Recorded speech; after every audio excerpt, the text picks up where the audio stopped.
Bonjour Georges. Bonjour Pedro, bonjour à tous.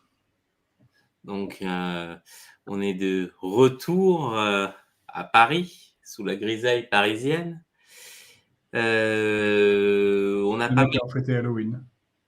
Oui, tout à fait. D'ailleurs, il faudrait que j'enlève cette citrouille. C'est les enfants, ça. D'ailleurs, il y a un petit fantôme, si je me trompe pas. Tu vois, ça, c'est magnifique. Magnifique. C'était pendant que j'étais en Russie. Tu vois, je ne sais pas ce que les gens ont fait ici. Euh, donc, déjà, merci à tous d'être présents ce matin. On, Bonjour du Morbihan, Tout à Théodore. fait. Vous êtes de plus en plus nombreux à suivre les matinales. Donc, il va y avoir un certain nombre de matinales jusqu'à notre départ au G20. Et après, il y aura des matinales de loin. On va essayer. Bon, il y a un peu plus de décalage horaire, mais on essaiera de vous amener un peu le soleil, peut-être. S'il y a du soleil, on ne sait jamais. On va commencer par un sujet qui est un peu un sujet historique. Donc, je vais te laisser introduire cette image, Georges. Qu'est-ce qu'elle Mais représente? on s'est dit qu'on allait faire une petite touche historique, comme ça, pour ce passé qui agit sur nous au présent. Et puis, voilà, c'est une forme d'éducation populaire. Alors, le 5 novembre 1922, c'était l'aboutissement de la marche sur Rome.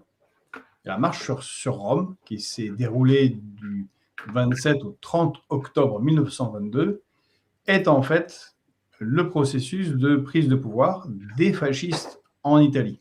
Alors pourquoi on a choisi ce sujet? Eh ben, c'est parce que régulièrement, en ce moment, tout le monde s'invective et s'insulte de fascistes. Le terme est utilisé à tort et à raison, et il semble que pour beaucoup, en particulier les plus jeunes, qui n'ont pas nécessairement lu ou sont passés un peu rapidement en cours d'histoire sur la période fasciste, la montée des fascismes et du nazisme entre la première et le début de la Deuxième Guerre mondiale, eh bien, ont oublié ce que ça signifie. Voilà. Et donc, le fascisme, eh bien, c'est quand même un terme qui vient des faisceaux italiens, des faisceaux italiens de combat, sont des mouvements politiques qui ont été créés, entre autres, par Benito Mussolini, et qui se rapportent vraiment au fascisme italien. Alors, le fascisme, au sens strict, se rapporte à ce mouvement politique d'extrême droite en Italie dans les années 20-30. Et ça va devenir après le Parti national fasciste. Alors, les fasci, c'est les faisceaux, c'est le symbole qu'on voit dans la Rome antique, sur certains bâtiments, et qu'on a nous aussi. C'est un des symboles de la République française, sauf que voilà, les fascistes l'ont détourné.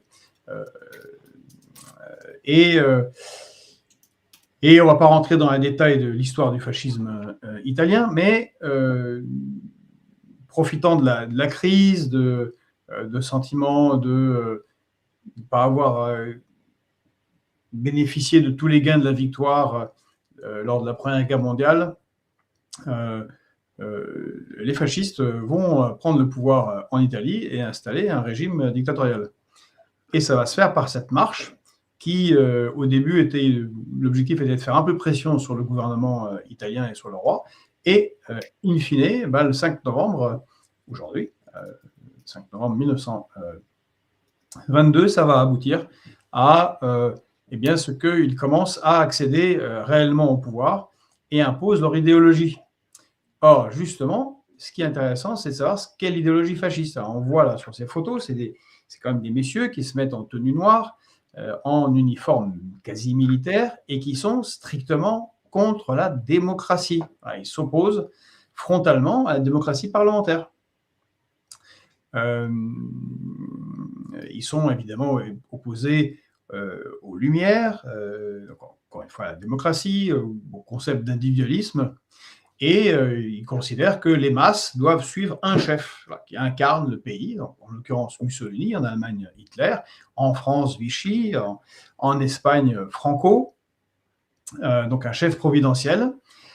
Et il justifie la violence d'État. Enfin, il n'y a plus de démocratie, et quand les choses ne vont pas dans le sens où ils veulent, il justifie l'incarcération, le tabassage, l'élimination des opposants. Par ailleurs, il considère qu'il n'y a plus de classe sociale. Il pense que la classe sociale, c'est un produit de la démocratie bourgeoise et que tous les problèmes entre les classes sociales doivent disparaître dans cette masse collective derrière le chef qui construit un homme nouveau. Alors, il y a évidemment un idéal de pureté nationale, raciale, tout ce genre de choses. Et aujourd'hui, on confond un peu tout et n'importe quoi avec le mot fascisme. Et souvent, il est utilisé pour juste qualifier quelqu'un avec qui on n'est pas d'accord. Or, c'est proprement le début du fascisme que de ne pas respecter la démocratie et la parole de l'autre, et de vouloir l'éteindre, le cancel, lui interdire d'accès à telle ou telle tribune ou une salle voilà, pour faire un meeting ou un colloque. Donc voilà, attention au terme fascisme, ça représente quelque chose d'assez grave dans l'histoire, c'est pas un mot anodin, et quand on dénature les mots, quand ils perdent de leur sens, on perd le sens politique. Et comme disait Platon, la perversion de la cité commence avec la perversion des mots. Donc voilà, quand vous n'êtes pas d'accord avec quelqu'un, débattez, mais ne lui lancez pas l'anathème de fascisme au moindre argument quand vous n'êtes pas d'accord avec lui. Alors, je réagis à un commentaire de Effectivement, comme dit Marco. Marco, c'est une idéologie antisociale. Voilà. Très, Alors, très clairement. Marco évoque le passé socialiste de Mussolini.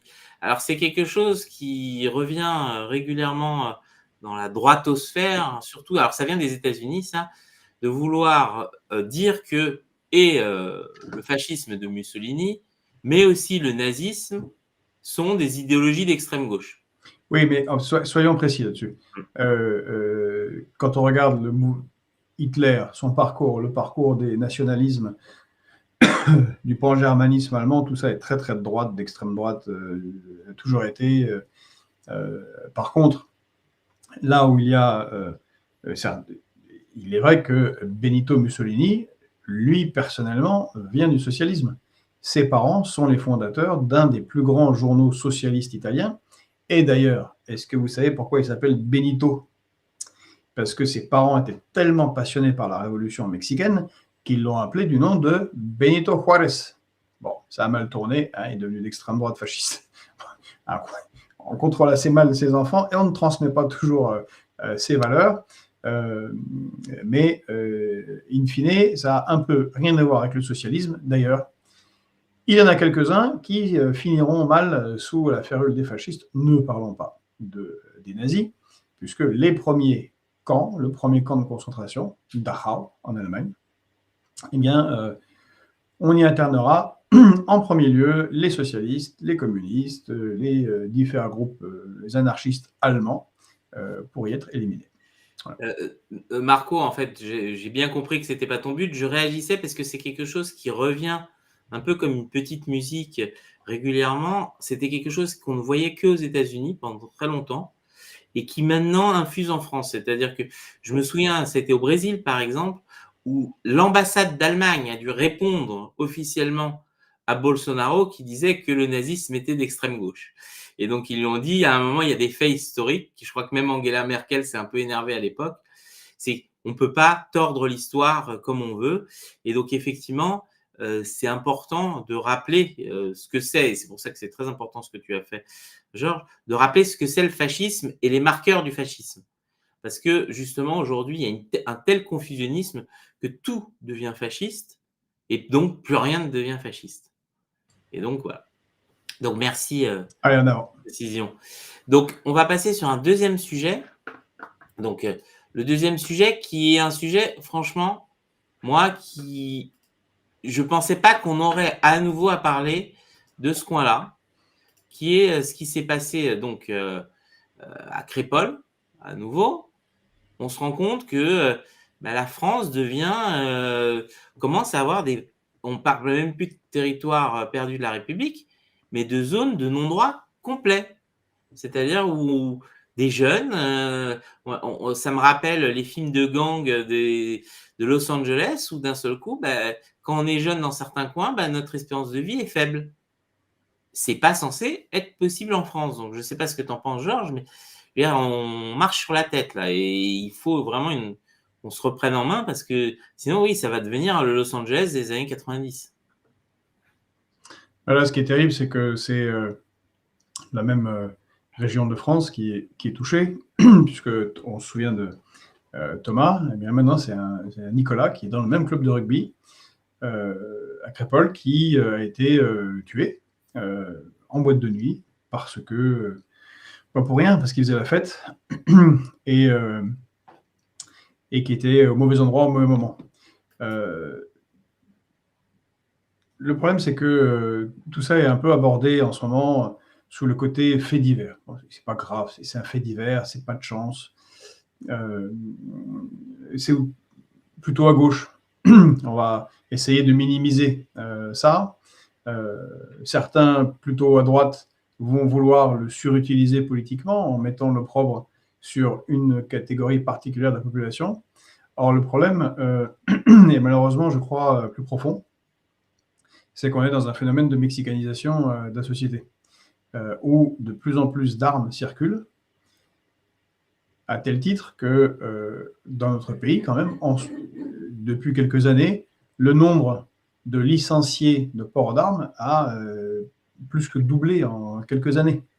Donc des gens qui s'inscrivent dans une logique américaine d'autodéfense.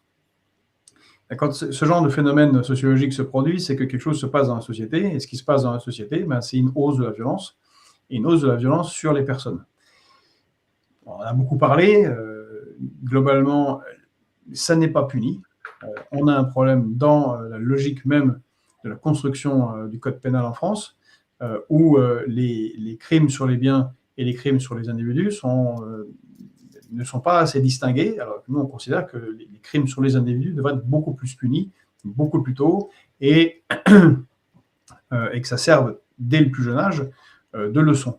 Or, on a des phénomènes d'agression physique, d'utilisation d'armes blanches, maintenant d'armes régulièrement. Alors, et encore une fois, j'insiste sur le fait, parce que de ne pas l'instrumentaliser d'un côté ou d'autre sur questions ethniques. Si on entend les prénoms à consonance musulmane des morts collatéraux de ces crimes-là, ce sont des gens qui sont à consonance musulmane. Je pense à l'étudiante, au gamin de 10 ans, à l'autre de 14 ans, qui régulièrement se prennent des balles perdues de gens qui tirent, qui défouraillent dans tous les sens avec leur Kalachnikov ou avec d'autres armes. Donc c'est un problème qui touche toute la société, et en particulier les quartiers populaires, où il y a des quartiers de non-droit, où les premières victimes sont les autres habitants de ces quartiers populaires. Exactement la même chose qui s'est passée dans certains pays d'Amérique latine.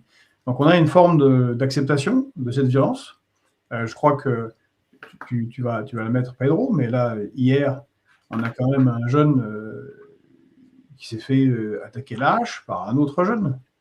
Alors, il n'y a pas de question de Daesh, il n'y a pas de question de rien du tout, juste un jeune qui considère que c'est normal de se promener avec une hache et de taper quelqu'un avec qui il n'est pas d'accord. On a eu les affrontements sévères à une petite ville de province, Poitiers, qui sont également signes d'une déliquescence générale de la société, et qui va avec l'augmentation du chômage réel, l'augmentation de la précarité, l'augmentation de la pauvreté, on en a parlé, et la République laisse faire. Ce problème n'est pas pris sérieusement par les pouvoirs publics, et il n'est pas pris sérieusement par la classe politique en général. Encore une fois, une qui dénigre, et l'autre qui exagère le phénomène, mais qui ne propose pas réellement d'action concrète pour pallier à cela. Et ça commence, à mon sens, déjà très tôt, à l'école. On devrait revenir comme on fait dans d'autres pays, comme on fait à Singapour, comme on fait au Japon, comme on fait en Bolivie. Donc des pays très très différents où il y a des cours de politesse, mais vraiment des cours de politesse en maternelle et au primaire. Et où on s'entraîne à tenir la porte, à être poli, à dire bonjour, justement à ne pas avoir des comportements fascistes au quotidien. Quand quelqu'un n'est pas d'accord avec vous ou vous a regardé un peu de travers, vous lui collez un coup de machette, de hache, de poignard ou de pistolet. Ben non. Voilà. Et ça commence très très tôt. Et de ce point de vue-là, on a une société qui est un peu malade. Je suis d'accord. Alors, beaucoup cherchent les causes. Un coup, dans les années 80-90, on blâmait la télé. Maintenant, on blâme les jeux vidéo, les réseaux sociaux, etc. Mais en fait, c'est ne pas prendre en compte les racines profondes de ça. C'est ce que tu dis. C'est dès l'école, c'est ce manque d'éducation juste au respect de l'autre. Une des choses qui m'a marqué dans notre voyage en Russie, c'était de voir à quel point partout les rues étaient propres. Les gens ne jettent pas ni de mégots ni rien dans les rues. Alors, on Alors, ne va pas faire du pro-russisme. Non, non, mais tout à fait. Il y a ici au Japon, c'est comme ça, je sais pas. Mais non, mais même Singapour, en en Autriche, Malaisie, c'est étonnant. dans pas mal de pays d'Europe, c'est comme ça. Mais Les en gens ne France, crachent pas et ne pissent pas dans la rue. Il y a un problème. Comme vous êtes l'été à Paris, entre l'Odéon et le Sénat, rue de Condé, quand même, c'est au centre de Paris, qui mène au Sénat. Bah, dès qu'il fait plus de 20 degrés, ça sent la pisse. Il faut quand même qu'il y ait beaucoup de gens fassent pipi dehors pour que ça fasse ça. Ça peut sembler étonnant comme rapport, mais en fait, si, il y a un rapport entre cette incapacité au civisme et la violence qui monte dans un contexte de crise économique. moi, je remarque, Georges, que c'est la deuxième fois que tu fais des parallèles urinaires pendant nos lives. Non, plus sérieusement, non, effectivement, c'est vrai que c'est pour ça que je parlais en fait des phénomènes de gang de Los Angeles, que les plus anciens se souviennent, où tous les jours il y avait des morts. Ben, on est effectivement dans ce phénomène-là. Et je rappelle que ça a été très, très, très compliqué aux États-Unis et avec une répression quand même très dure, une politique de la tolérance zéro, avec même beaucoup d'innocents jetés en prison pour qu'ils puissent reprendre un minimum la main. Et pourtant, ils n'ont pas pris. Quand on voit aujourd'hui ce qui se passe avec le fentanyl dans les rues aux États-Unis, etc., on voit qu'ils sont très loin d'avoir repris la main sur cette Ah, question-là. puis alors, Marco, dans le fil, soulève le point.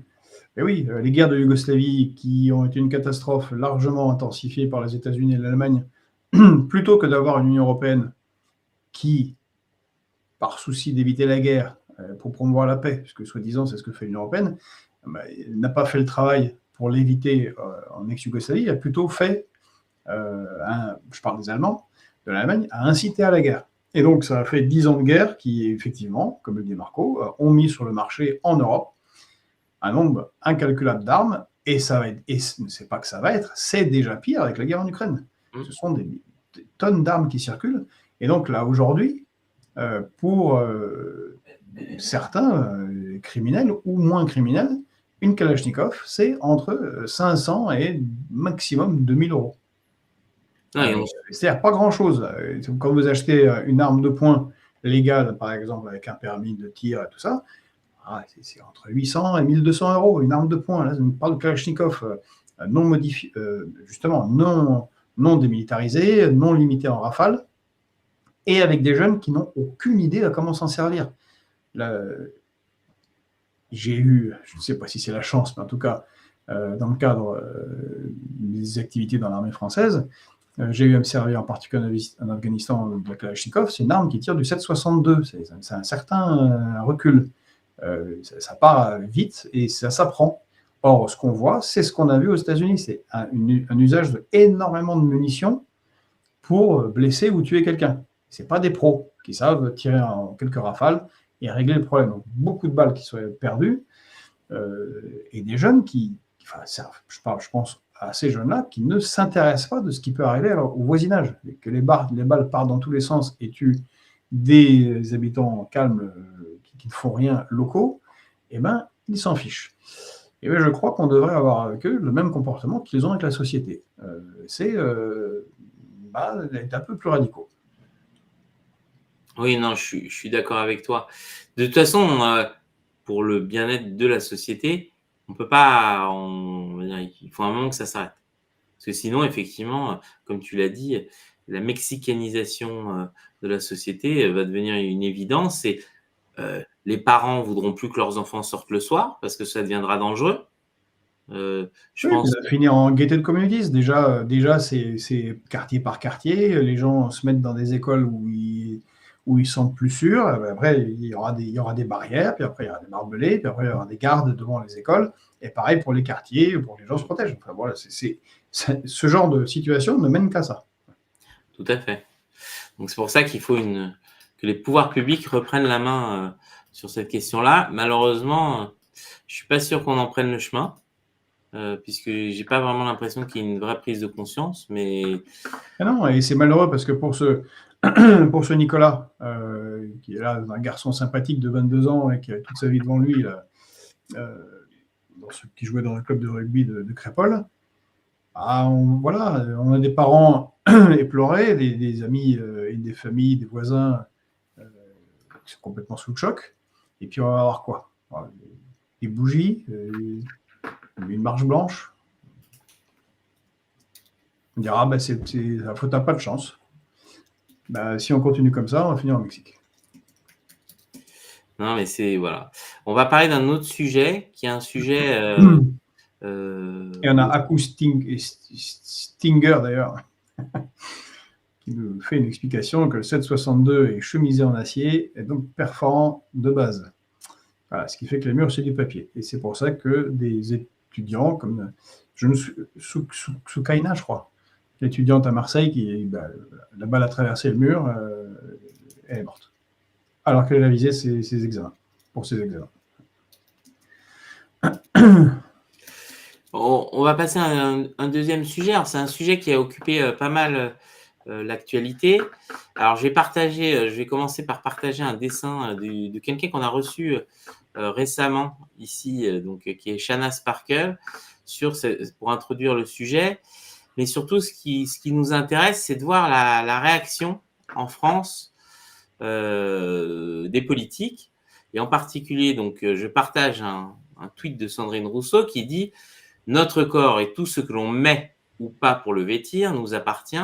Force aux Iraniennes, aux Afghanes et à tous celles qui subissent l'oppression. » Or, on a une réponse des leaders en France du mouvement de protection, donc Femmes, Vie, Liberté, donc que je vais vous passer l'extrait de la vidéo.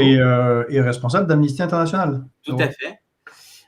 Donc, je vous passe la vidéo, vous allez voir, qui répond à Sandrine Rousseau et je pense que ça vaut le coup qu'on en discute. Voilà. Pour remercier Sophia Aram pour la réponse qu'elle a faite à Sandrine Rousseau. Alors, ce message s'adresse à Sandrine Rousseau. Madame Rousseau, donc il y a 2 années de ça, un peu plus, on a fait notre premier rassemblement, place de la République, pour la révolution Femmes, Vie, Liberté. Cette révolution a commencé pour un voile mal porté et il y a des dizaines de milliers de jeunes filles qui ont été arrêtées, violentées, des dizaines de milliers de gens qui ont été emprisonnés. Vous avez pris la parole, nous étions 6 femmes et tout le monde vous a hué parce que quelques jours auparavant, vous aviez annoncé le voile et l'embellissement de la femme. Vous êtes allés derrière ça pendant 1 semaine, tous les radios, toutes les télévisions, partout, pour dire que vous vous êtes fait huer parce que vous étiez une femme. Nous étions 6 femmes, dont moi-même, la directrice Amnesty International, entre autres. Nous avons toutes applaudi, sauf vous. La raison pour laquelle vous vous êtes fait huer, c'est pas parce que vous étiez une femme, c'est parce que vous étiez con. Et vous continuez à l'être. Vous faites quand même un tweet dans lequel vous comparez la situation des filles de mon pays qui, pour enlever leur voile, elles se font arrêter, elles se font violer, elles se font torturer, elles se font emprisonner pendant des années et des années, qui se font violer et jeter du 10e étage, à la situation de la jeune fille ici en France qui décide de se voiler pour une raison qui m'échappe complètement parce que je ne sais pas depuis quand le voile est devenu le synonyme de d'émancipation. que ça devient réellement ridicule. À force de ne pas vouloir être raciste, vous jouez le jeu des fanatiques. Donc la première fois, j'ai pas voulu vous répondre, mais ça suffit. Que vous ne compreniez pas la situation et que vous soyez bête, c'est ok. Tout le monde a le droit d'être con, mais à ce moment-là, vaut mieux se taire. Merci. Alors, Georges, une réaction sur ce... Le moins qu'on puisse dire, c'est qu'elle ne mâche pas ses mots contre Sandrine Rousseau. Alors, avant de parler de la réaction et des réactions dans le monde et en France, d'abord, cette jeune femme. Alors, je suis désolé, n'étant pas locuteur en perse, je ne sais pas si la prononciation sera bonne, mais cette jeune femme que tout le monde a vue marcher dans les rues de Téhéran devant son université s'appelle Ahu Draei. Donc désolé pour la prononciation, qui est sûrement catastrophique. Et donc, elle a enlevé ses vêtements, elle a marché devant son université. D'ailleurs, c'est une étudiante, entre autres, en langue française. Il faut le signaler.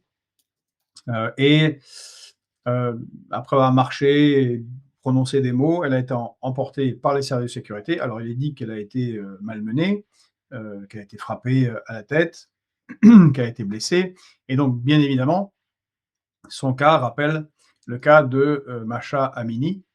Vous vous souvenez de Masha Amini, cette jeune femme qui a été tuée par les services de sécurité en Iran parce qu'elle avait mis son voile de travers. Elle portait son voile de travers. D'où le mouvement qui s'en est suivi, relayé après par Femmes, Vie, Liberté, pour la liberté des femmes à disposer de leur corps, à s'habiller comme elles le souhaitent, en particulier en Iran, qui est un régime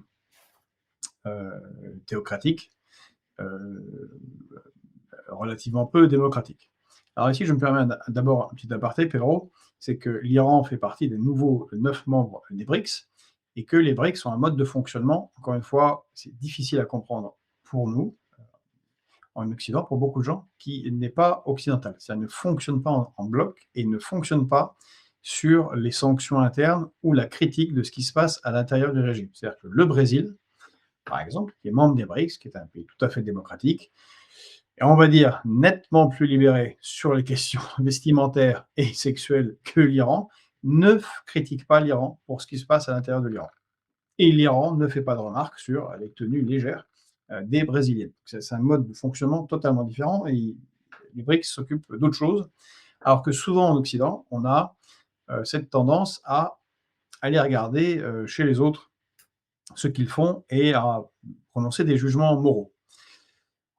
Donc maintenant, alors nous, personnellement, on est totalement contre les régimes théocratiques et c'est une chose assez incroyable, le courage des femmes qui se révoltent contre cette oppression, parce que c'est une oppression qui les force à porter des voiles. D'ailleurs, on se rappellera que tant dans des pays comme l'Afghanistan que l'Iran, pendant très très longtemps, comme d'ailleurs dans la Syrie aujourd'hui de Bachar el-Assad, les femmes n'étaient pas voilées, ou fort peu, ou dans les villages, et que, en particulier dans les villes, les femmes parfois se promenaient, y compris à Kaboul, en mini-jupe, au-dessus du genou.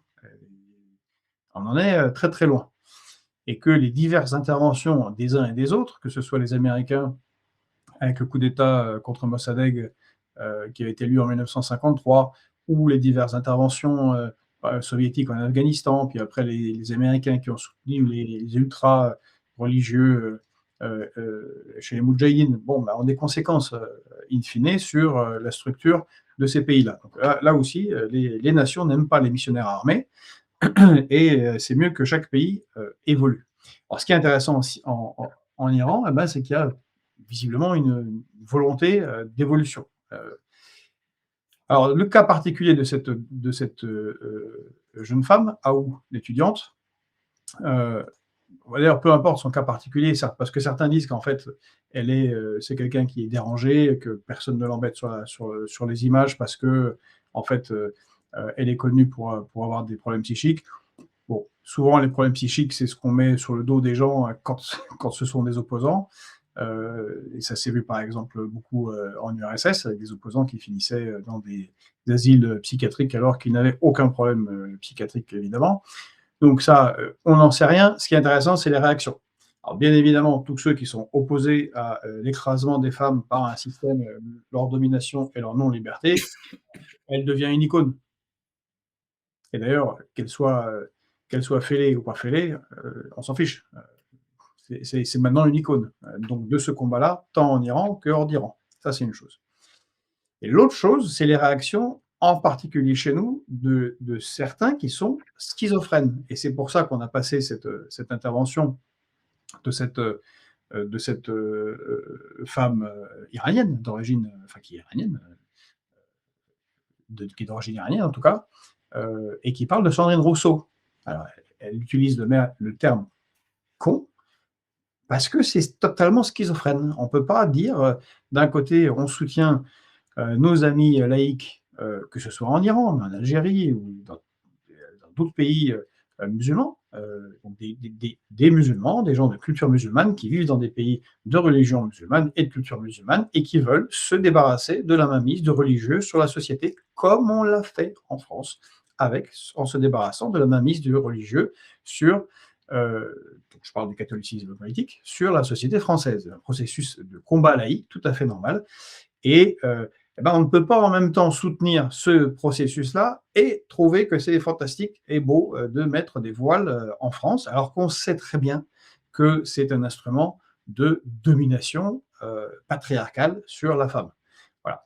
Et donc, c'est intéressant en ce sens-là, cette affaire, et qui montre au minimum la schizophrénie ou alors la bêtise de certains en France.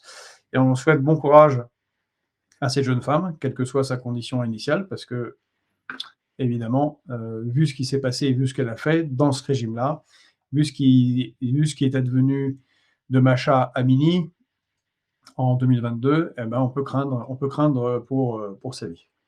Mais alors, Georges, moi j'ai 2 petites réflexions là-dessus. Alors, ce qui est à Kazan reste à Kazan, mais moi j'étais assez surpris de voir les délégations officielles iraniennes avec donc des jeunes femmes, alors voilées, mais voilées très très légers, parmi les plus apprêtées, elles arrivaient souvent à être plus apprêtées que les Russes, avec des très hauts talons, et qui accompagnaient des dignitaires très religieux. Alors je ne vais pas dire qu'il y a une certaine forme d'hypocrisie, mais voilà. Mais si, c'est totalement hypocrite. À une époque, en 1999, avant qu'il y ait le conflit en Afghanistan, la représentante des talibans à l'ONU était la fille d'un mollah.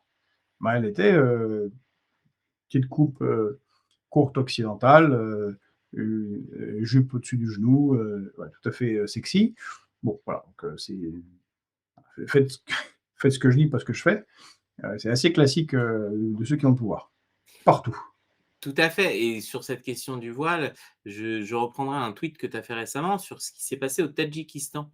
C'est-à-dire que le Tadjikistan, pays musulman, lutte contre la radicalisation religieuse. Et donc peut-être tu peux nous en dire un mot. Je vais retrouver le tweet pendant que tu vas nous expliquer. La Mais quoi? Ça a coupé, je vois. je vais retrouver le tweet pendant que tu expliques Mais je sais pas quel tweet, c'est le tweet que j'ai pas entendu. sur le Tadjikistan, sur l'interdiction du voile. Oui, mais alors, oui, le Tadjikistan a interdit, alors que c'est un pays musulman et pas très démocratique non plus, a interdit le port du voile. Voilà. Et on le voit au Tatarstan, par exemple, où on était, qui est majoritairement musulman aussi, et où c'est revendiqué, la culture tatare, le passé, la religion musulmane. Les femmes ont des foulards, mais je ne sais pas comment dire autrement, que ça se voit que ce n'est pas un foulard politique, d'autant plus qu'elles revendiquent leur rôle dans la société en tant que journalistes, ingénieurs, policiers. Il y a un commentaire de Stéphane Chamignon qui dit que la loi de 1905 n'a jamais interdit les tenues religieuses dans la rue. Ah, c'est pas faux. La loi de 1905 n'a jamais interdit les tenues religieuses dans la rue, mais il faut rappeler, Stéphane, que la loi de 1905 en France est un compromis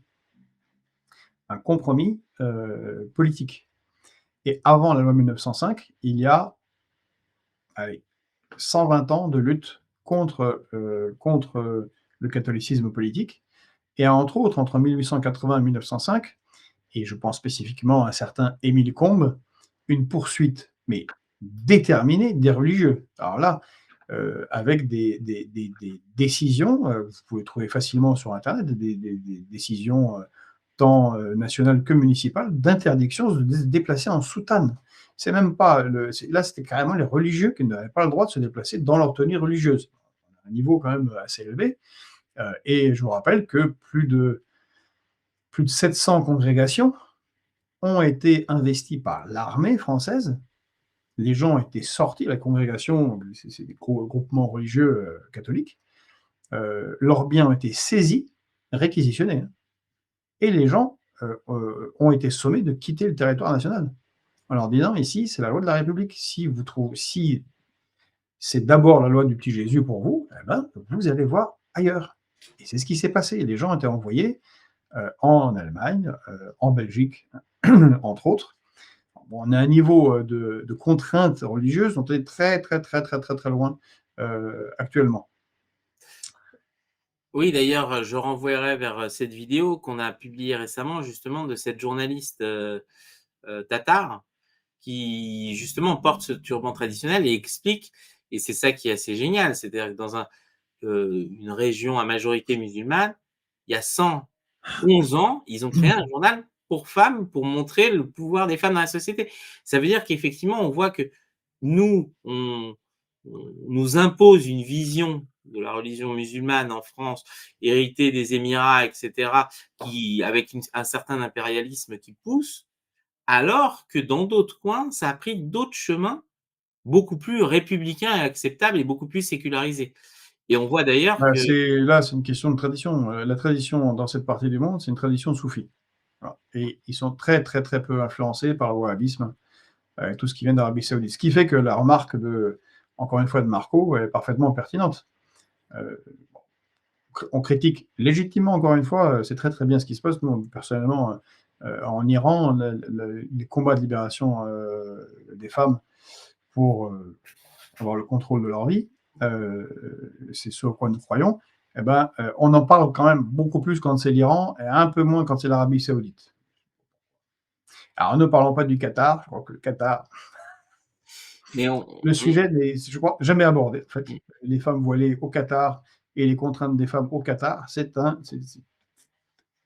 non-sujet. On ne peut pas en parler ici. Alors, il ne s'agit pas du tout d'une défense de Saddam Hussein de ma part, mais on oublie que l'Irak, Saddam Hussein avait sécularisé en grande partie l'Irak, que justement, et dans un autre genre, Kadhafi, où aussi il avait sa garde même d'Amazon, etc. Alors bon, c'était pour amuser la galerie, etc. Mais non, c'est des combattants. Voilà, non, mais ce que je veux dire, amuser la galerie, s'il y avait un côté exotique, tropisme de Kadhafi sur ces questions-là, mais effectivement, et on voit que ce que nous, on a fait, notre action en Occident, a fait régresser dans ces deux régions-là du monde le droit des femmes.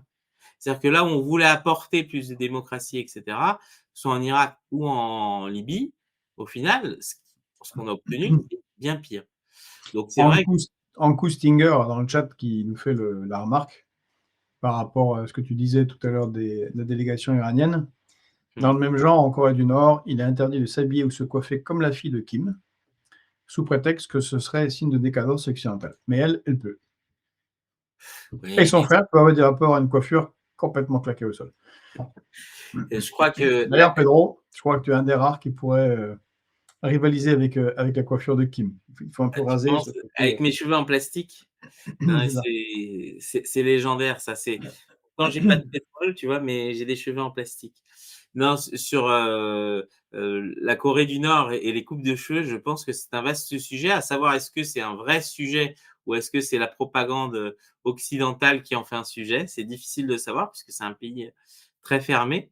D'ailleurs que si un jour on a l'occasion avec Fréquence Populaire d'aller faire un vrai reportage là-bas, moi j'y vais, je signe des deux mains, parce que je pense que ça fait partie des régions qu'on ne connaît pas, on ne sait pas réellement comment ils vivent, on ne sait pas comment ça tient politiquement, Mais effectivement, on a une machine de propagande sud-coréenne et américaine qui nous présente ça comme l'horreur absolue. C'est peut-être le cas, mais c'est peut-être plus complexe que ça. Et quand on voit, voilà, c'est, Ouais, je ne sais pas. C'est pour tu ça que parles j'ai pour toi, besoin de Pedro. Je voir crois de que mes. Pedro a surtout envie de tester le coiffeur de Kim. Ouais, je suis pas sûr que ce soit non plus le pays le plus marrant au monde. Non, non, alors, on est bien d'accord. L'idée, c'est. Et pour revenir, évidemment, propagande des deux côtés. En tout cas, pour revenir sur cette affaire, et encore une fois, que cette dame, Aru Darayei, en fait, il y a 4 voyelles qui suivent. C'est très compliqué de savoir dans quel sens on les prononce. Désolé pour ça. Voilà. Quoi qu'elle soit à l'origine, et ben maintenant, elle est une nouvelle incarnation du combat pour la libération des femmes en Iran, comme le fut Masha Amini. Et qu'elle l'évolue ou pas, elle est considérée comme telle, aussi bien en Iran, par, entre autres les femmes, mais pas que. Elles sont soutenues par beaucoup d'hommes, en particulier jeunes, et ailleurs dans le monde, en particulier en Occident. Et nous, ce qu'on souhaiterait souligner, c'est qu'on ne peut pas vouloir le beurre et l'argent du beurre. On ne peut pas d'un côté combattre pour la libération des femmes et ici trouver que le même voile, très très politique, très influencé pour le coup, pas par le soufisme, mais par le wahhabisme, eh bien, soit un instrument d'embellissement ou de libération de la femme. C'est juste délirant et ça a été très très bien dit par cette dame de Femme, Vie, Liberté. Tout à fait. Alors, je vois un Trump commentaire. Waris, quelles conséquences pour lui? Ouais, alors justement, on peut introduire qu'on va faire un live spécial, alors assez tôt, hein, pour les lève-tôt, pour l'élection américaine. Donc on va annoncer sur les réseaux sociaux. Mais Alors, on fait un petit live demain à 6h du matin, que vous pouvez regarder après, si vous, pour ceux qui ne veulent pas se lever, 6h du matin en française, sur la situation des élections, les élections aux États-Unis. et je vais vous partager une image justement que j'ai postée moi hier, dont je suis parce que effectivement, ça représente un peu, je pense. Alors moi, ce que je pense personnellement, parce que souvent les gens disent ah mais Trump c'est mieux, ah non Harris c'est mieux. C'est ça, c'est que en fait aux États-Unis, qu'est-ce qui régit tout? C'est le complexe militaro-industriel par le Pentagone et la finance par Wall Street. Et ça, c'est la vraie politique bipartisane des États-Unis. Le Trump ou Harris, je pense, ça, pour nous, c'est très marginal.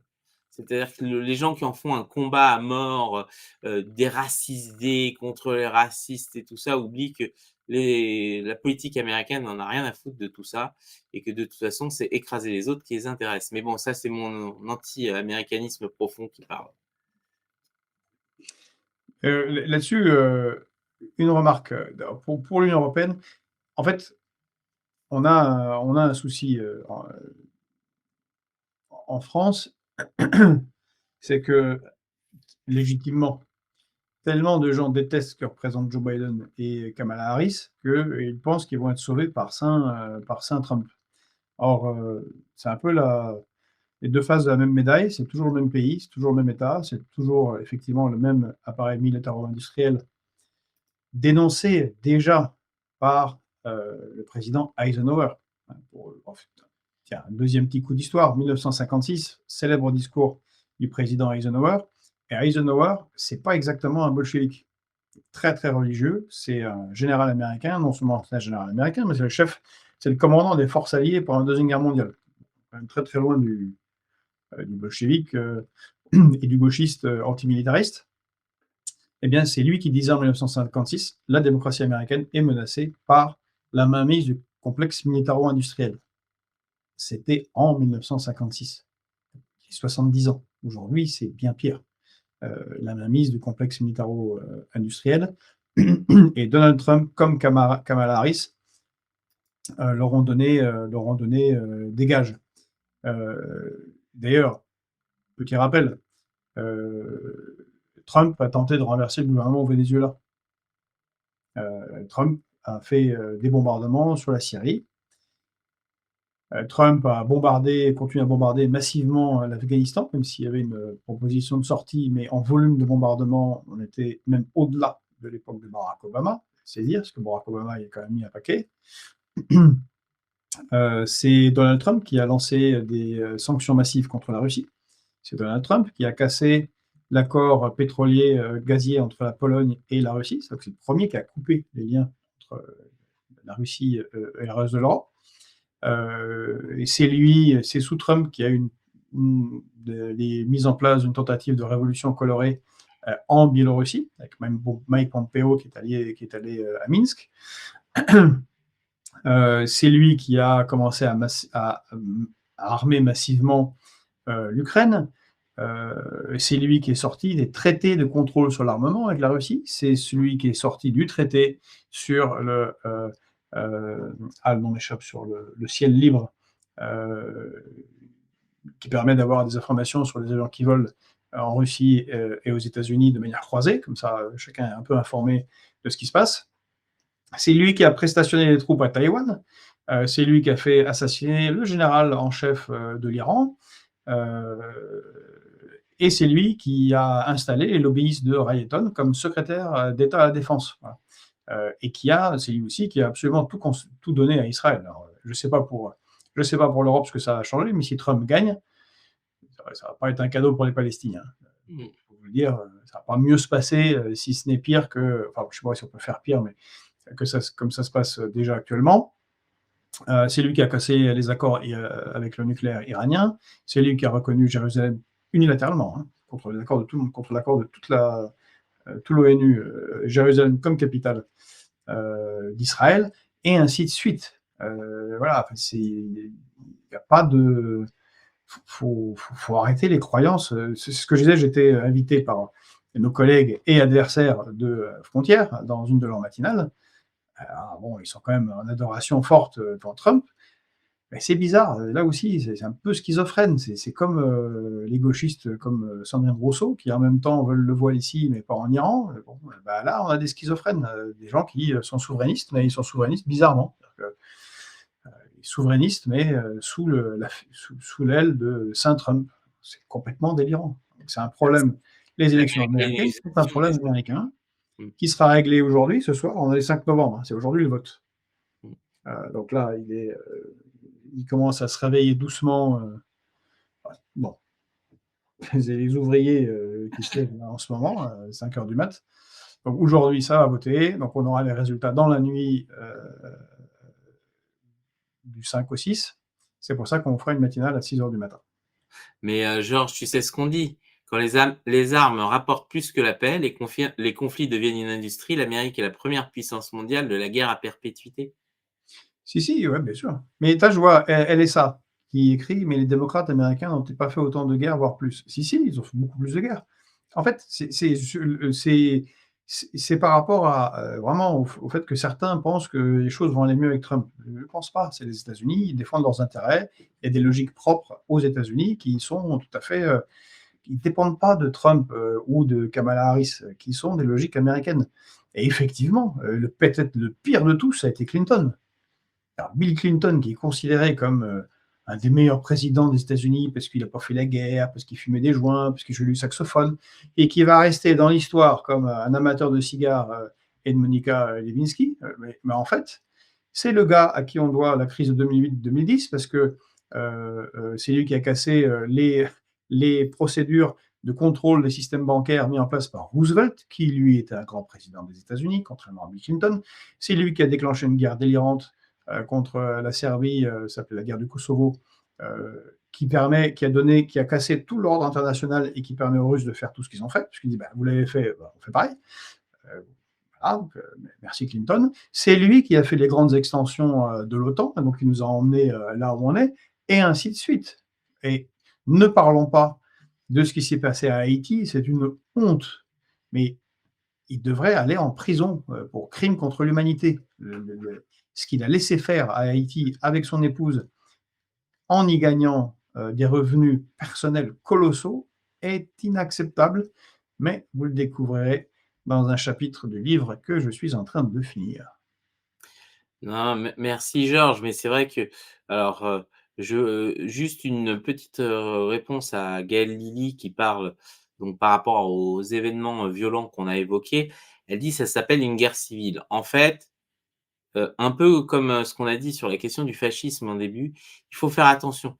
Une guerre civile, c'est vraiment quelque chose de très, très, très violent. Et on en est quand même encore loin. Effectivement, c'est des troubles sociaux importants, c'est des situations inacceptables, mais c'est pas une guerre civile. Une guerre civile, c'est vous descendez dans la rue, il y a un mec en calage qui décide de vous arrêter et de faire un checkpoint improvisé et de vous mettre une rafale parce qu'il veut prendre ce qu'il y a dans votre coffre. Ça, c'est une guerre civile. On en est encore loin. Donc il faut faire attention aux termes. Oui. Alors, il y a Adrien qui écrit « Je ne perds jamais, soit je gagne, soit j'apprends ». Nelson Mandela, effectivement, très juste. Et qui aimait beaucoup le poème Invictus, que je vous invite à lire si vous ne le connaissez pas. Et elle est ça qui dit la conclusion, c'est que quelle que soit l'issue du vote, l'impact international sera terrible. Bah, il y aura un impact, oui, de toute façon. Il est fort possible que Donald Trump, par exemple, s'il lui est élu, réduise l'aide à l'Ukraine parce qu'il est sur une ligne Kissinger. Et c'est-à-dire qu'il fait partie de ceux dans l'État américain qui se rendent compte que l'écroulement de la Russie, c'est raté, mais maintenant, comme c'est raté, la Russie est avec la Chine. Ça, c'est pas bon.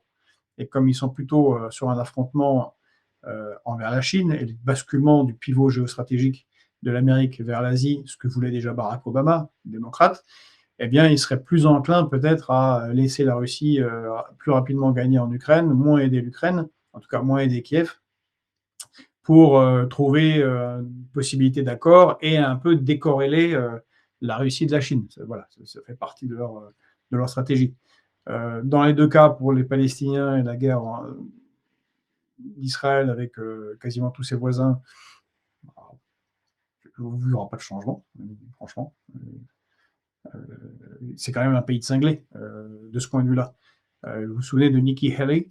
C'était la candidate qui était jugée comme étant la candidate bien pour les Républicains dans la partielle qui aurait pu gagner, mais en fait, elle était tellement loin de Trump qu'elle n'avait aucune chance. Mais c'était la numéro 2 des Républicains, et certains disaient, ah ben voilà, une dame, elle est sérieuse, elle est républicaine, elle était ambassadrice des États-Unis à l'ONU. Ben, qu'est-ce qu'elle fait? Elle signe des obus qui sont tirés sur Gaza en écrivant « Finish them all », achevez-les tous. Mais même les plus psychopathes chez nous n'écrivent pas ça. Alors encore moins un ambassadeur. Imaginez un ambassadeur français à l'ONU qui écrive sur des bombes tirées en Afrique, finissez-les tous. Enfin, bref. Alors, donc, c'est pas bon pour eux. J'en profite, Ankus Stinger parle de... Alors, sur l'effondrement de la Russie, j'ai récemment un article qui disait que Moscou allait sombrer financièrement d'ici 1 an parce qu'ils commençaient à vendre leur stock d'or. Alors, je ne vais pas répondre à ça, mais on a 3 vidéos qui vont sortir cette semaine d'économistes russes qui décryptent très bien la situation en Russie et qui expliquent les tenants et les aboutissants. Alors, c'est passionnant, c'est sous-titré. Donc, ce sera à prendre tel quel. C'est pour ça que ça prend un peu de temps à sortir. Mais on prédit beaucoup de choses. La réalité, c'est que nous, par contre, ça va pas bien. Notre dette a explosé, on n'a plus les moyens de rien, on est obligé de raboter sur tout. Par contre, apparemment, c'est les autres qui vont s'effondrer.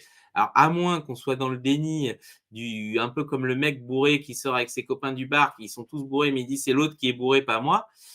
Moi, j'ai l'impression que à l'heure actuelle, c'est surtout nous qui allons très mal et qu'on refuse de l'accepter. Mais bon, c'est un autre problème. Et j'aimerais qu'on évoque un dernier sujet, Et Georges. juste avant le dernier sujet, je vois Olivier DCK qui nous écrit « Ben les gars, tous vos matinales sont dans le constat, pas dans l'action ». Bon alors, Olivier, les matinales, c'est un truc d'information alternatif. On aborde des sujets soit que n'aborde pas les autres, soit un peu différemment. Donc, c'est pas là le lieu de l'organisation de la Révolution mondiale, même s'il y a la carte derrière. Olivier, on fait, et certains qui sont à fréquence populaire font partie d'un parti qui s'appelle République souveraine. On s'est engagé dans les élections. On a fait, en tout cas pour ma part, depuis un certain nombre d'années, et également Pedro, largement dans l'action, avec beaucoup de difficultés, avec beaucoup de coups sur nos vies personnelles. perte d'emploi, des difficultés financières réelles, des ennuis avec la CNCCFP, bref. Voilà, on essaie de faire au mieux, mais là, l'information, la réinformation, que ce soit chez nous ou chez des collègues, et ça fait partie de la préparation de l'action. En tout cas, on le pense comme ça, c'est un peu Gramscien. Et donc, oui, c'est par là qu'on fait l'action. Là, alors, on discute, en plus, c'est le matin, mais c'est le café, et la révolution, c'est pour l'après-midi. Voilà. Ah, ça c'est. Je reconnais ton côté balkanique. La révolution, c'est le matin, toujours. C'est des petits matins qu'on fait les grands soirs, comme on dit. Alors, on va passer au dernier Ouais, sujet, ouais. qui est un sujet. Oh, ce serait drôle si c'était pas tragique. J'aime pas quand Pedro fait cette tête. Ah, ça va, c'est ça. Oui, non, non, c'est la question. Donc, on découvre que bah, l'État donc passe. Cette fois-ci, on va faire la différence. Alors, Différemment. vas-y, C'est moi qui ai introduis. introduit, c'est Pedro qui va nous expliquer en détail parce que lui, il est un peu spécialiste de ce genre de questions. Donc voilà, vous le voyez à l'écran. On a une plateforme clé de l'État français hein, qui passe sous gestion canadienne. Encore un abandon de souveraineté. Alors, c'est un risque pour la souveraineté française, mais c'est au-delà du risque là. C'est apparemment une plateforme stratégique. C'est par là que passent les appels d'offres de l'État. Dis-nous en plus, Pedro, de quoi il s'agit et pourquoi c'est une perte de souveraineté. Qu'est-ce qu'ils ont encore vendu de la souveraineté de la France? Alors, en fait, le problème, c'est que c'est un truc récurrent. En France, alors déjà, il y a 2 constats. Un, on considère qu'on est incapable, nous, de faire des trucs bien chez nous, donc on achète chez les autres. Alors que pourtant, on est un des pays qui fournit le plus d'ingénieurs. On a des universités, d'informatique merveilleuses comme Jussieu. On a des écoles d'ingénieurs, Télécom Paris Tech, les mines, on va dire, Centrale, Polytechnique, qui fournissent pour le monde entier. C'est-à-dire que là, pour que les gens aient un peu une conscience, le live que vous voyez sur YouTube ne pourrait pas marcher sans les inventions des labos de recherche français. Parce que les algorithmes qui, à l'heure actuelle, gèrent ça, ont été faits par nous. Sauf que, à un moment, bah, c'est les Américains qui les ont industrialisés. Et donc, on se retrouve avec des sociétés de technologie, Facebook, Google, etc., qui ont une très forte dépendance à nos ingénieurs et à notre savoir-faire, mais on est des moins que rien vis-à-vis de nos décideurs. Et donc, sur cette plateforme particulière, donc plateforme qui sert à faire les appels d'offres, donc ça permet à l'État de Donc tu publier. soulignes, Pedro, contrairement à ce qu'on croit et ce qu'on entend bêtement régulièrement, c'est cette langue de serpent, là, comme dans Tolkien, on est nul, on fait. En fait, on a des gens très compétents, c'est nos dirigeants qui sont nuls, Ah, mais qui tout ne à savent fait. pas utiliser ces compétences. Pour les plus vieux, le DivX, c'est français. Le MP3, c'est pas français, c'est allemand. C'est pas américain. Les technologies pour, le H265, donc le successeur du H264 qui était le format d'encodage, c'est des labos à Rennes. C'est tout ça en fait, les beaucoup des labos, de recherche français sont, dans les consortiums internationaux de standardisation, des standards vidéo. On l'a vu, le triple play.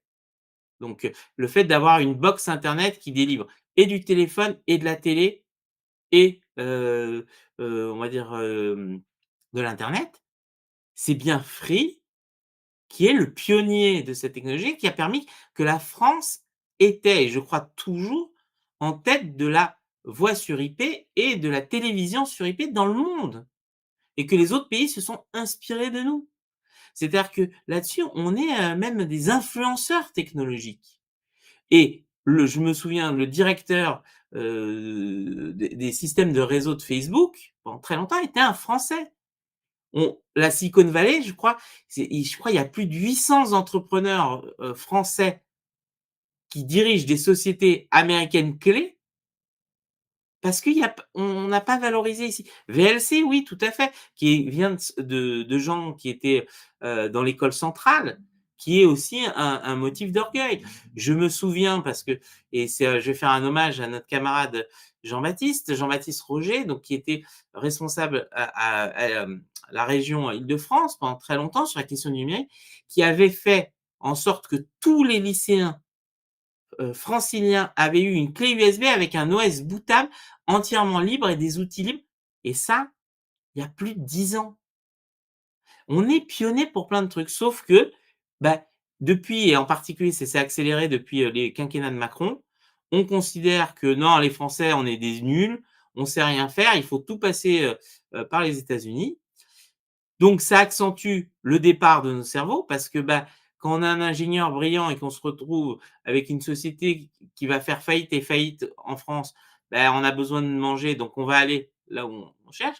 Mais surtout, ce que moi j'ai remarqué, et c'est très net, dès l'arrivée en Russie, on s'est rendu compte que les outils occidentaux ne marchaient pas. Google Maps ne marche pas, pour commander un taxi, ça marche pas. Bon bref, rien ne marchait.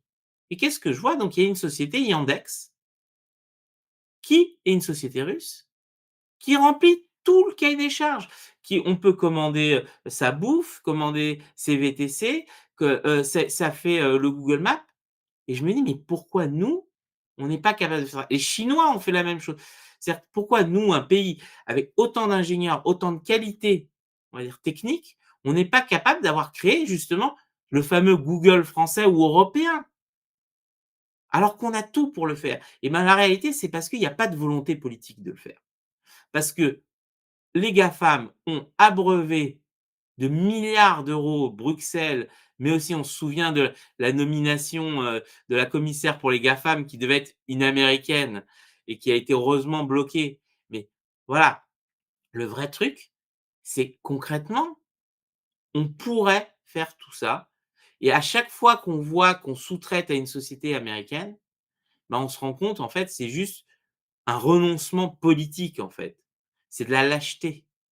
De la même manière qu'on savait faire des centrifugeuses et qu'on a vendu ça, qu'est-ce qui nous reste aujourd'hui? Je suis même pas sûr, et alors là, peut-être qu'on me contredira, je ne suis même pas sûr qu'aujourd'hui, on soit capable encore, sans pays étranger, de construire des TGV. Alors que c'était une fierté nationale. Bon, c'était quelque chose qu'on avait fait de A à Z.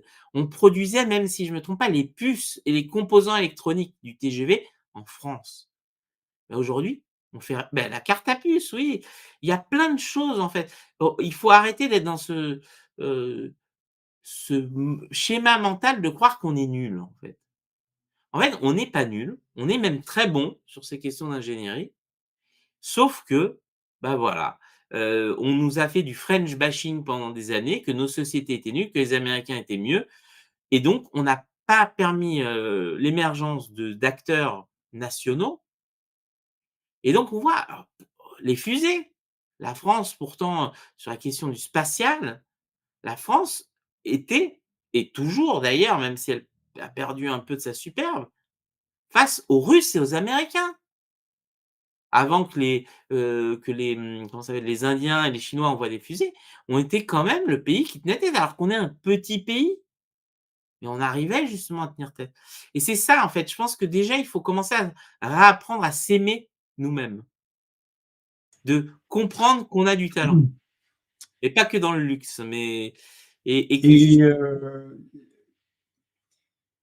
il s'inspirait aussi des États-Unis parce que les États-Unis, effectivement, ont tiré beaucoup de scientifiques, européens, que ce soit, comme tu l'as dit, les Allemands, les les Français, toujours. Là, ils ont pillé, tout ce qu'ils pouvaient piller dans les années 90 de scientifiques, russes, et là, aujourd'hui, leurs facs, sont remplis d'étudiants, chinois, maintenant indiens. D'ailleurs, c'est assez amusant quand on tape, équipe de mathématiques américaine ceux qui gagnent des concours internationaux, bah, sur les 10 dernières années, c'est bon, quand même des Chinois, américains certes, mais chinois. Bon, ça veut dire sino-américain. quoi? C'est que ça veut dire, enfin, et puis on reprend ça avant, on peut penser par exemple à Nikola Tesla, qui est serbe, mais qui, Je veux est dire, c'est pas une marque propriétaire. de voiture américaine, Nikola Tesla? Non, c'est pas Nikola Tesla, c'est un ingénieur, un Croate. scientifique, serbe, mais bon, et Non, je sais, qui, c'est yougoslave, si tu veux, qui est allé aux États-Unis. Donc, ils ont une capacité à attirer les gens. C'est une chose qu'on a su faire, on ne fait pas très bien. Mais l'autre leçon que ça nous donne, ce que vient de décrire Pedro, quand même, c'est que regardez la Chine des années 80. Regardez la Russie des années 90. D'ailleurs, c'est pas très difficile pour ceux qui veulent creuser un peu. Regardez ce qu'on écrivait. D'ailleurs, on trouve des documentaires, des photos. C'est des pays arriérés. Et à cette époque, la Chine, en 1980, elle a 800 millions de pauvres. Tout le monde se moque d'eux en Occident. Le mépris occidental, le bris. C'est des gens qui font des transistors pourris et des jouets en plastoc. C'est le bas de gamme. Bas de gamme. Et c'est tellement stupide que maintenant, il y en a toujours des hommes politiques français qui pensent que c'est le bas de gamme. La Russie des années 90, c'est la désintégration totale du pays, de l'État, tout est déglingué, tout est cassé, tout part à volo, rien n'est réparé, catastrophe totale. Et ben, malgré cela, on ne sait pas comment, sûrement parce qu'il y a une volonté politique, et bien, ils ont réussi à faire des outils dont on nous dit aujourd'hui à nous, ah non, c'est trop tard, on ne peut rien faire. Ah non. Oui, c'est sûrement le moment de constitution des outils dont parle Pedro, ça prend un peu de temps, peut-être pendant 3, 4, 5 ans, ça marche moins bien, mais si on fait une priorité avec du protectionnisme économique intelligent et avec une politique de développement économique par un État planificateur, comme c'était le cas à l'époque du général de Gaulle, on fait des choses extraordinaires, à partir de rien, comme l'a rappelé Pedro, le TGV, le spatial, le nucléaire, tout ça c'est fait à partir d'un pays majoritairement agricole, sorti très très fatigué de la Deuxième Guerre mondiale. Mais parce qu'il y a une volonté politique, parce que des gens y croient, et parce qu'ils donnent des possibilités à ceux qui ont le talent scientifique ou d'ingénieur de faire les choses. Ça n'est plus le cas, et ça doit vraiment être changé. J'espère que ça rentre un peu dans l'action qui nous est reprochée de ne pas aborder ici. Et je vois qu'il y a énormément d'échanges et que je n'ai pas réussi à tout suivre. Ouais. Mais tu sais, tu parlais d'un exemple tout bête, Google Maps, qui est un peu hégémonique en France. Mais on avait l'IGN, les cartes, elles existaient, c'était tellement facile de créer un Google Maps français. Et ben non, on s'est dit, et parce que là aussi, les GAFAM sont très forts pour avoir endormi nos dirigeants, pour leur dire, mais non, regardez, on vous fournit tout gratuit et tout. Et donc, c'est mieux, c'est des Américains.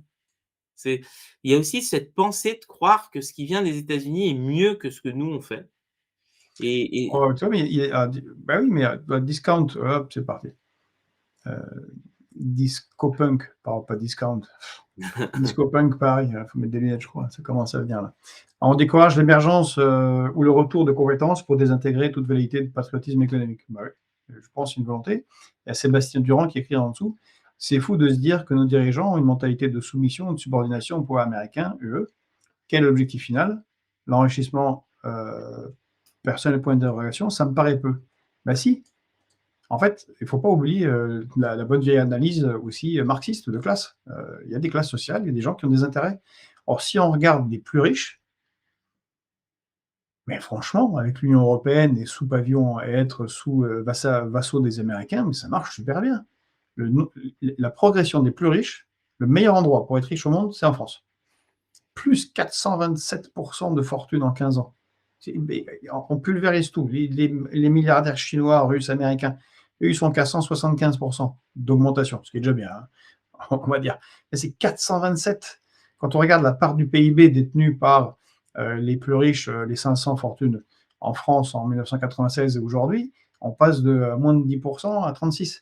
Quand on regarde le nombre de millionnaires, il y en a de plus en plus tous les ans. Quand on regarde la richesse des millionnaires, elle augmente. Pareil pour les milliardaires. Donc, non, les super riches, en fait, ça va très bien pour eux. Et c'est bien pour ça que le système fonctionne de cette manière. Sinon, ils arrêteraient. Donc, je pense personnellement que c'est du pur intérêt. Ça va très bien pour eux, dans ce cadre-là, dans le cadre de l'Union européenne, dans le cadre de la vassalisation américaine. Ça, c'est pas la première fois que la nation serait trahie par ses élites. Hein. Là, pour le coup, on est en plein dedans.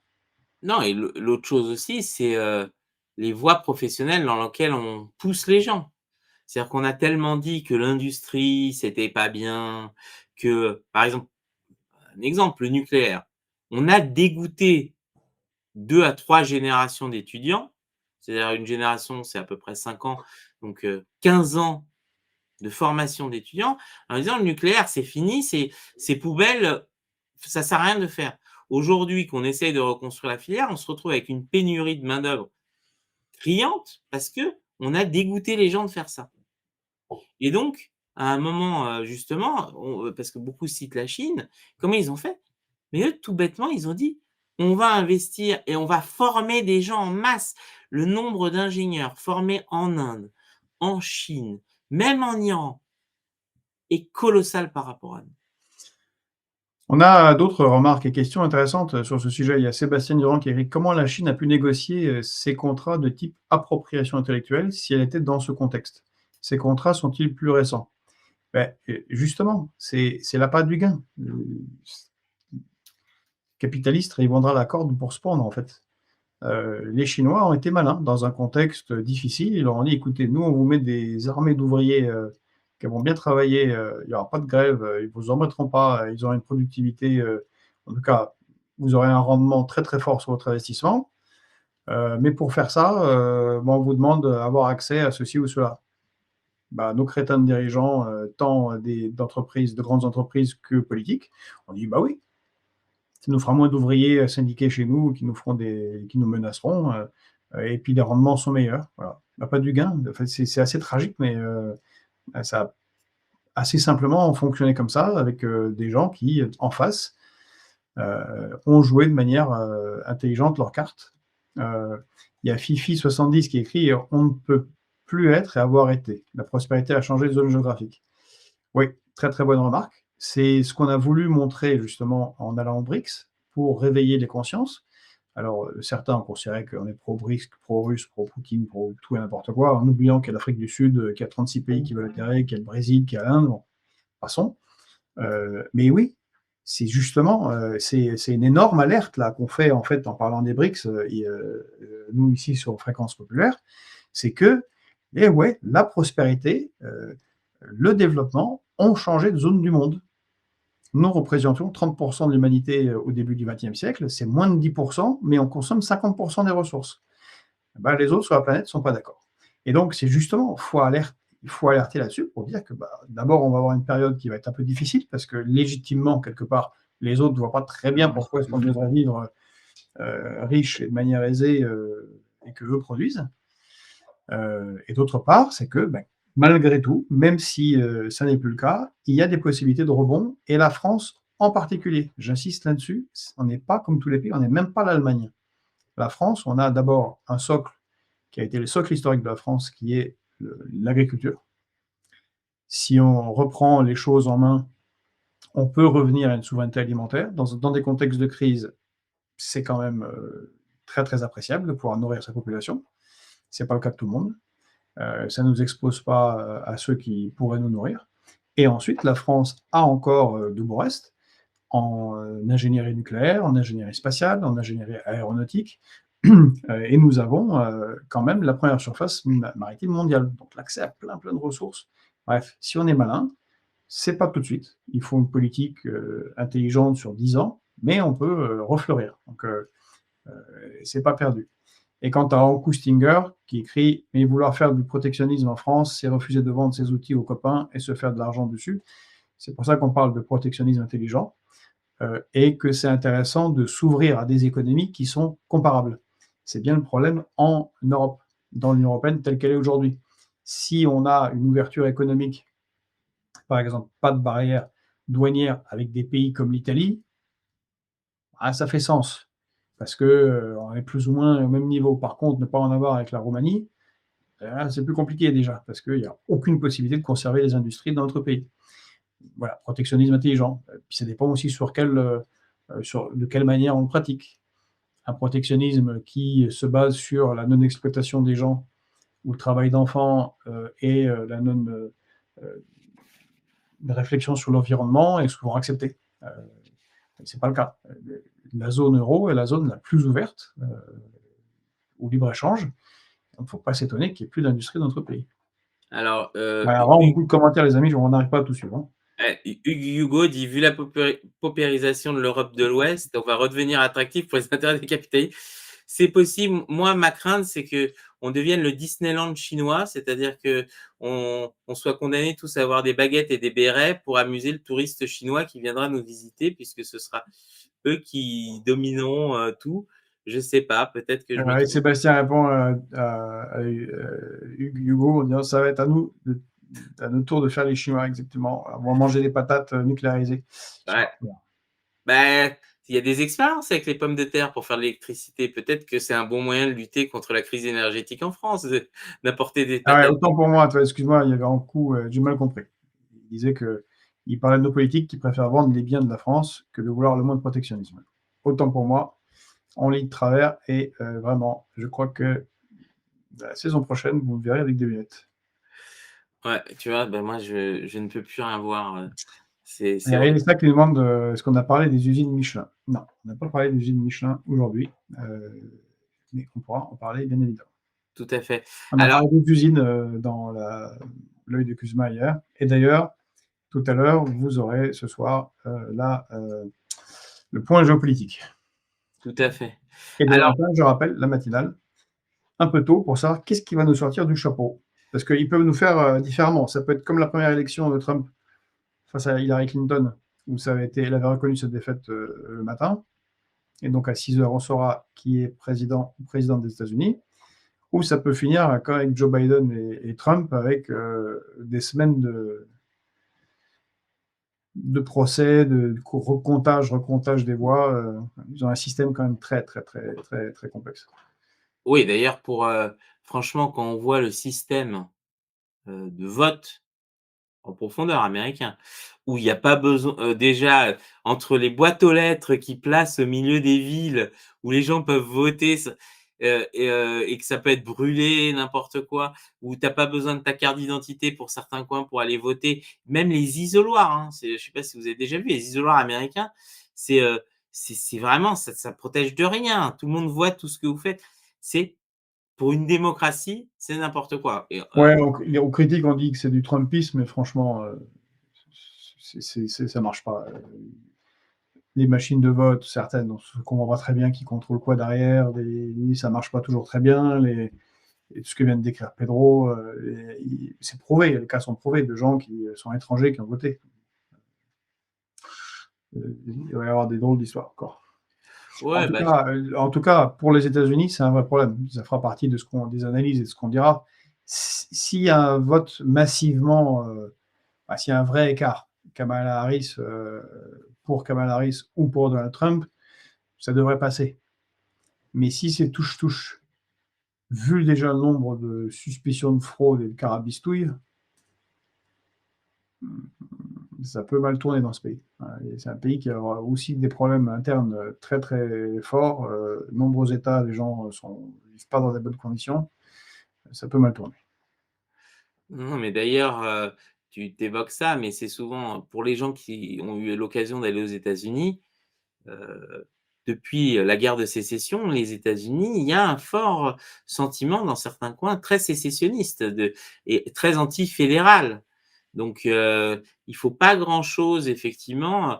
Alors, il y avait un film récemment qui parlait de ça, mais il faut pas grand-chose pour que certains États américains décident de prendre leur envol ou de se séparer. On pense en particulier au Texas, qui à chaque fois joue est un peu ambigu sur cette question-là et qui effectivement, à cause du pétrole et d'un certain nombre de ressources, serait capable effectivement de prendre son autonomie.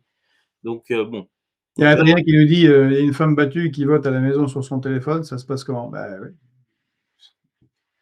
Oui. Ou quelqu'un de dominé psychologiquement, bon, c'est problématique. L'autre jour, je discutais avec l'Américain qu'on a rencontré et qui a travaillé sur le désarmement nucléaire dans les années 90-2000 pour le compte de l'armée américaine face aux Russes. Euh, bah, il parlait de tous ces problèmes liés aux élections américaines. C'est vrai que ça pose un souci. Il y a Alessa qui demande comment est-ce qu'on fait pour rester optimiste. Je ne sais pas comment vous faites. bah, Déjà, sinon, on a des enfants, pas le choix. Quand on te fait des citrouilles dans le dos, bon, c'est optimiste. Voilà. Non, bah, je sais pas. Personnellement, je crois que moi et Pedro, on a des enfants, donc on y croit. C'est aussi pour ça qu'on fait ce qu'on fait. Et puis la vie c'est chouette quand même. Donc, faut prendre le bon côté des choses, même quand ça va pas personnellement et collectivement. Oui, d'ailleurs, on voit, de toute façon, on n'a pas le choix, hein. C'est l'instinct de survie aussi, parce que sinon on laisse tout tomber. Je pense que justement, il faut, il y a un espoir. Alors c'est peut-être difficile, compliqué et cetera, mais on voit que l'humanité, dans son histoire, fait preuve d'une très, très grande résilience et même si, effectivement, parfois, il y a des périodes sombres et ça peut parfois même durer longtemps, on voit qu'il y a toujours ça se réinvente et alors je vais pas dire, mais c'est vrai que c'est une image pour moi qui me revient souvent dans la tête. J'ai l'impression quand même qu'on est un peu, comme à la fin de l'Empire romain. C'est-à-dire qu'on avait quelque chose de très bien et qui commence à craquer dans tous les sens. Le truc, c'est que derrière l'Empire romain, ce qui est venu, c'était pas très joyeux, mais espérons que la Renaissance arrive plus vite cette fois-ci. Si si je peux me permettre ce parallèle historique. Hem, je Bon, alors on a un souci parce qu'on avait parce qu'il y avait une question qui était posée là par oui, on avait Jo, un invité et en fait l'invité, il y a eu un qui demande sur la baisse, qui pose une question sur la baisse des tarifs à la pompe, l'essence, gasoil. Est-ce qu'elles vont durer? Est-ce qu'on se prépare à une nouvelle crise des agriculteurs? Ben, on comptait en parler avec un vigneron qui devait être là et qui n'arrive pas à se connecter. Donc, ben, c'est dommage. Et donc, on va pas voilà pouvoir et comme c'est l'interroger pas là-dessus, du direct, mais oui, et on peut, sans avoir son éclairage précis, pour tout ce qu'a expliqué de nombreuses fois notre camarade Philippe Grégoire, agriculteur à côté du Mans, qui a une exploitation de vaches laitières. Toutes les conditions sont là. En fait, ça va pas. C'est pas un retour, c'est ça va pas. Et puis d'ailleurs, pour ceux qui se promènent un peu qui sont pas qu'à Paris ou dans les métropoles, dans les régions, dans les départements, dans les petits villages, quand on recommence à retourner les noms des petits villages, en protestation silencieuse, on pourrait avoir quelque chose. Parce que ça va pas. Donc, il n'y a pas de raison que les, enfin, il n'y a pas de raison qu'il n'y ait pas de révolte agricole de manière ou d'une autre, puisque les problèmes structurels ne sont pas réglés. alors Georges, je vais te partager un dernier article là, parce que justement avant qu'on J'ai vu, conclue, parce que ce que je t'ai envoyé, parce j'ai qu'en vu. fait, c'est, donc je vais le partager avec nos camarades, donc c'est tout neuf, ça vient de sortir, donc on dit qu'Euronaval, donc ni d'espions, le contraire, espionnage tire la sonnette d'alarme, puisque apparemment il y a plein de connexions suspectes sur le Wi-Fi du salon et bon, on sait que il y a une vraie guerre d'espionnage économique contre les intérêts français. Et si certains vont voir les Russes, moi je pense que c'est de l'autre côté de l'Atlantique qu'il faut regarder, puisqu'on sait qu'aujourd'hui les plus belliqueux vis-à-vis de nos intérêts économiques, en particulier dans le domaine de la défense, c'est pas les Russes ou les Chinois, et c'est bien les Américains. On l'a vu avec l'histoire des sous-marins australiens, du moins sous-marins français vendus à l'Australie et de nombreuses affaires de ce type-là. Moi, je pense que justement, c'est bien d'avoir un sursaut, mais c'est bien de savoir aussi où est l'ennemi. C'est bien que les gens prennent conscience en fait qu'il y a une vraie guerre économique, hein, heu, une guerre hybride, hein, si on peut dire, sur, ces sujets-là. Mais voilà, c'était une boutade par rapport à ce qu'on a dit de la souveraineté. C'est pour ça aussi que c'est important d'avoir une certaine souveraineté, et d'un contrôle des technologies, en particulier sur les secteurs sensibles, parce qu'on évite cet espionnage, constant. On l'avait vu, Pegasus. Souvenez-vous, les révélations d'Edward Snowden sur, l'espionnage de François Hollande et d'Angela Merkel par la NSA. Bref, la liste est très longue, mais bon, il y a peut-être une réflexion là-dessus, mais Bah, d'abord, voilà, c'est intéressant de le mentionner, on a le salon mondial du naval de la défense qui s'ouvre à Paris. Parce que Euronaval. Euronaval, ça s'appelle. On a plusieurs salons en France de renommée internationale, parmi les meilleurs au monde. Alors, tout le monde n'apprécie pas, mais sur l'industrie de la défense, Le où Bourget à Paris. on est dans le top 5 mondial, si ce n'est pas dans le top 3, si on est dans le top 3.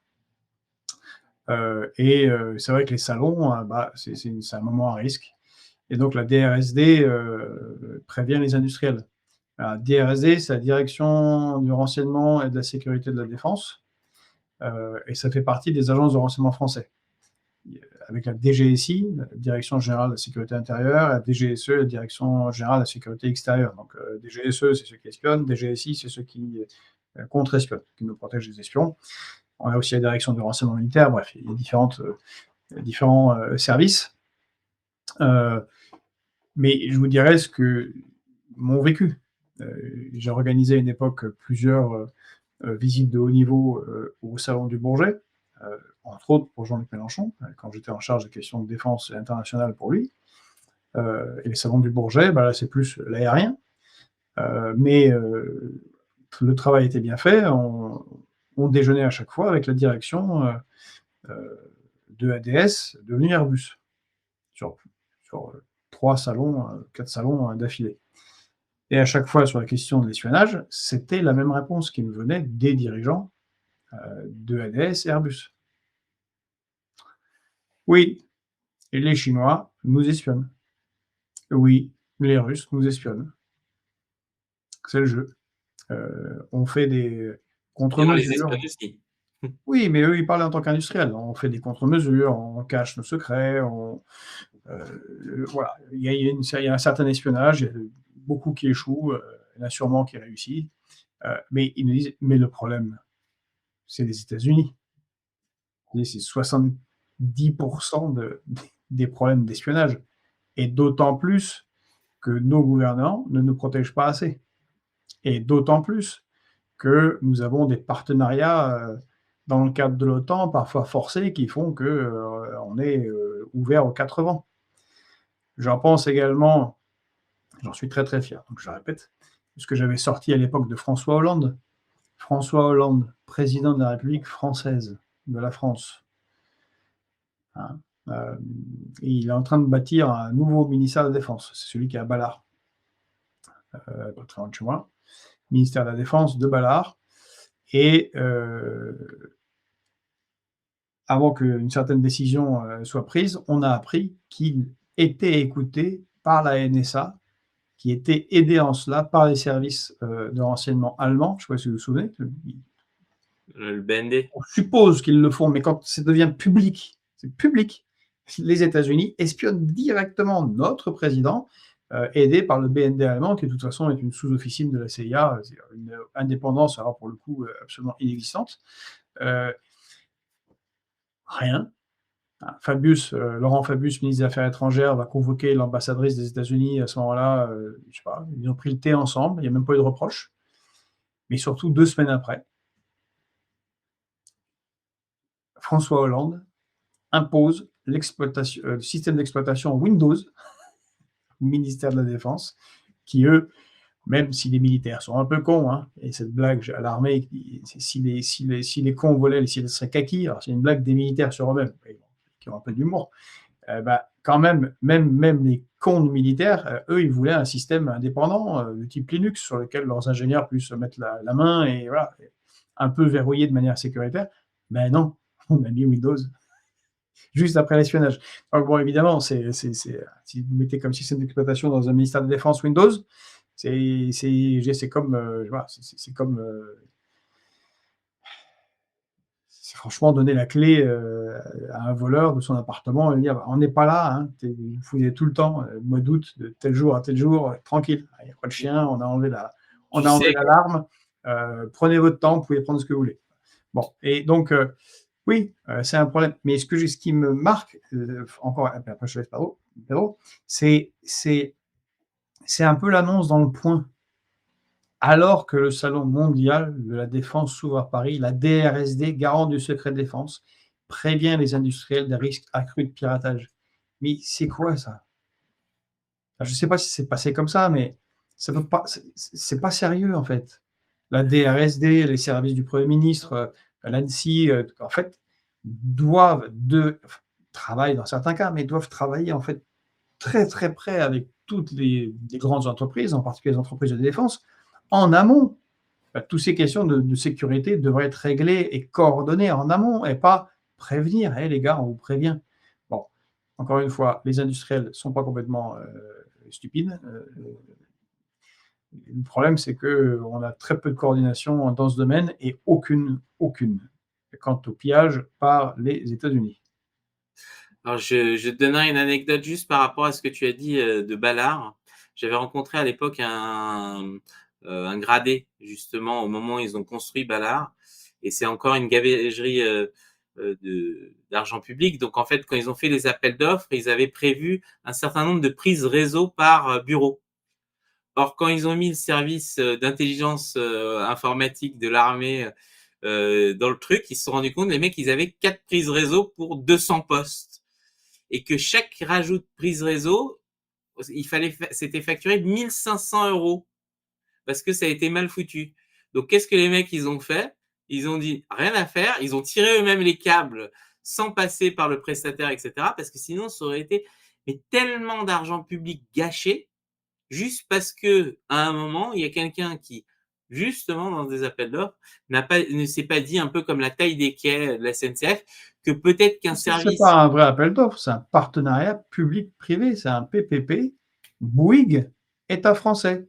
L'idée, au moment où elle était passée, c'était de réduire un peu les dépenses d'État, mais pour des prestations par le Pedro, c'est une catastrophe. Le nombre de ministères, en particulier de la Défense, où la moindre changement de prise, vous ne pouvez pas le faire comme vous le faisiez avant, avec Jean-Luc qui est l'ouvrier qui répare le bâtiment. C'est interdit. Vous n'avez pas le droit, en fait. Et surtout pas le droit de changer les choses vous-même. Il faut passer par le prestataire du contrat et on a des prix de fou. Là, récemment, on a eu des professeurs qui sont indignés parce qu'ils devaient s'acheter du matériel de classe dans des catalogues obligatoires où ils voyaient des lampes, par exemple, de bureau à 80 € qui coûtent 12 chez Ikea. Mais la même. Voilà, on n'a pas un État dirigé, on a un État faible. C'est la gabegie, les gens se servent. Voilà. Bon, pour le moment, on paye. Bientôt, on récupérera tout ça. Ben, merci Georges. Alors, je vais partager avec vous juste un petit QR Il y a code. quelqu'un qui dit qu'Alexis Poulain pleure depuis qu'elle a vu les fournitures. Oh, ouais, c'est génial. Ou que Sébastien, 1500 € à la prise. Hein. L'ampoule à 40 €. Oui, mais ça, dans beaucoup de mairies, justement, les mairies passent des marchés. On ne peut pas parler de la corruption des autres pays quand on est à ce stade. C'est sidérant. Non, mais tout à fait. Ben justement, beaucoup d'agents publics ont justement des fournisseurs comme ça, c'est obligatoire, par exemple pour les consommables, les imprimantes. Et je sais que certains disent, non, mais on va pas payer 400 balles de toner quand le toner il coûte 25, tu vois, c'est pas possible. Mais parce que ils n'ont pas le droit de commander en dehors de ça. C'est-à-dire que c'est le marché, ils ont le budget à dépenser dans ce marché-là, et c'est n'importe quoi. C'est-à-dire que déjà, c'est plus ou moins des monopoles de fait.